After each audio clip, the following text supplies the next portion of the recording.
Hey guys, so because I couldn't think of anything to do for a Halloween video this year, I will instead talk about Over the Hedge for the third time. I need to complete the trilogy. Not so fast, Shrekless. IsaiahTheVargas 1117 or 1117 1117 that? How did you get in here? Through the power of my masterful spy skills.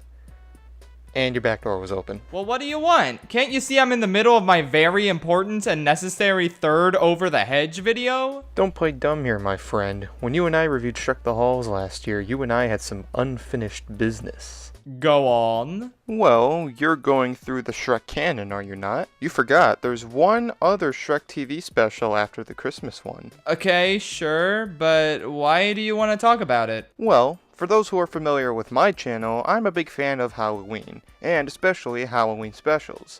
Almost every popular franchise has had some kind of Halloween special, and our good old ogre boy just couldn't keep his swampy mitts off that piece of that pumpkin pie. Scared Shrekless was the second special to air on TV, premiering the following year after Shrek the Halls. While we didn't exactly think Shrek the Halls was amazing or good, it was a passable enough TV special based on the franchise. But of course, a franchise as popular as Shrek wouldn't stop at just one special. Oh, no.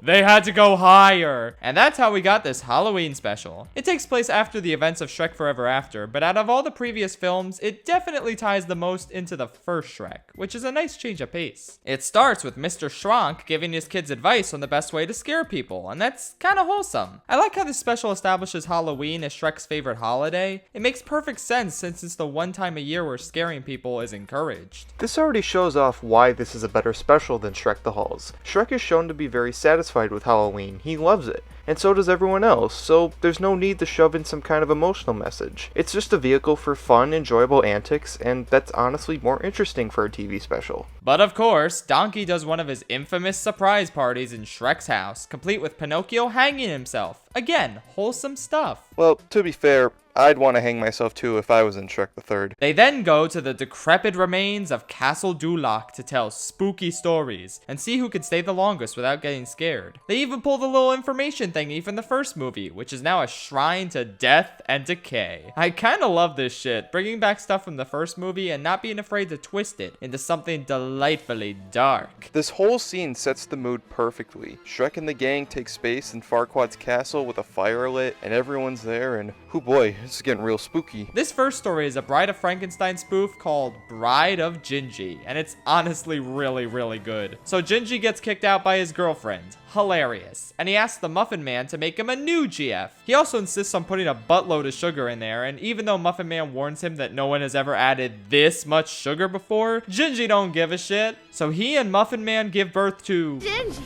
is it you? The one I was made for? Mabel? Wait a second. You have the right to shut your mouth! They're just using the same actors over and over. What kind of cut rate production is this? Of course, the extreme amount of sugar added makes Gingy's new girlfriend love him to the point of stalkerish behavior, and of course, it gets to the point where Gingy has had enough of it. Gingy solves his relationship problems by just kinda killing his GF. Problem solved. Except not, because Muffin Man left all his equipment on overnight, and it creates a bunch of horrifying ginger lady abominations that invade Gingy's house and eat him alive.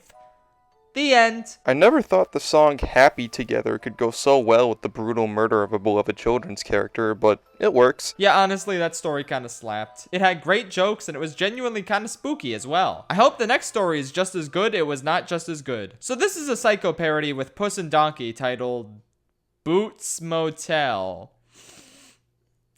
You know, 9 out of 10 times, I enjoy a good terrible pun, but 1 out of every 10, no.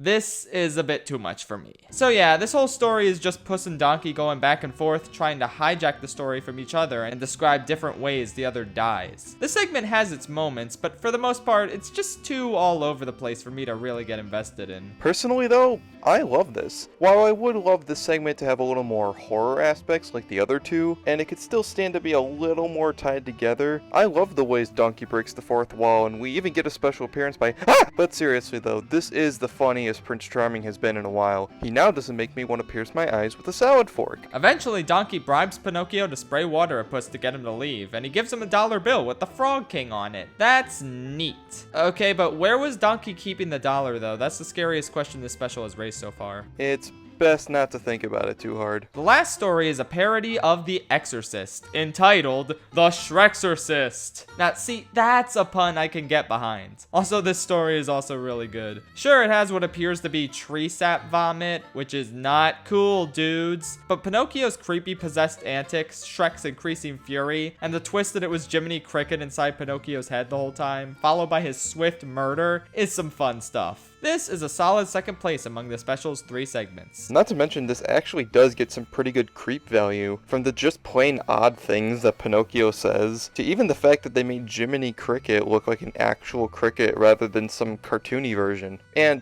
you know, another gruesome murder of a beloved children's character. You say that as if countless characters haven't horrifically died in this franchise before. And, with the final story told, Shrek and Donkey are left alone in Farquaad's castle, but there's still one matter of business to attend. Farquaad's ghost, of course. I believe you had a hand in his untimely demise.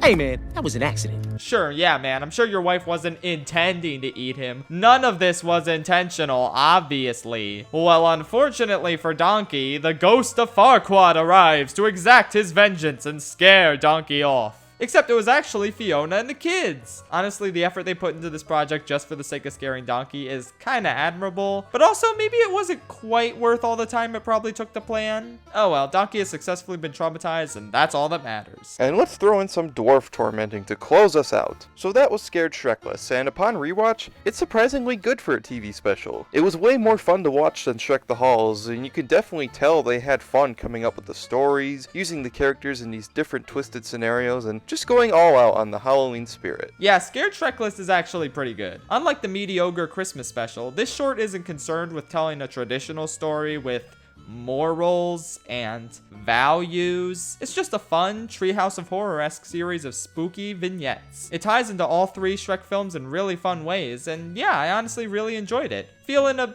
decent to strong 7 on this one. But hey, let's get serious here. We all know that the best Shrek Halloween special is Thriller Night. Oh, look at them, look at they're dancing. Oh, their dancing is all spooky and funny. Oh, look at them dancing. Woo! This is what I get for not locking my back door.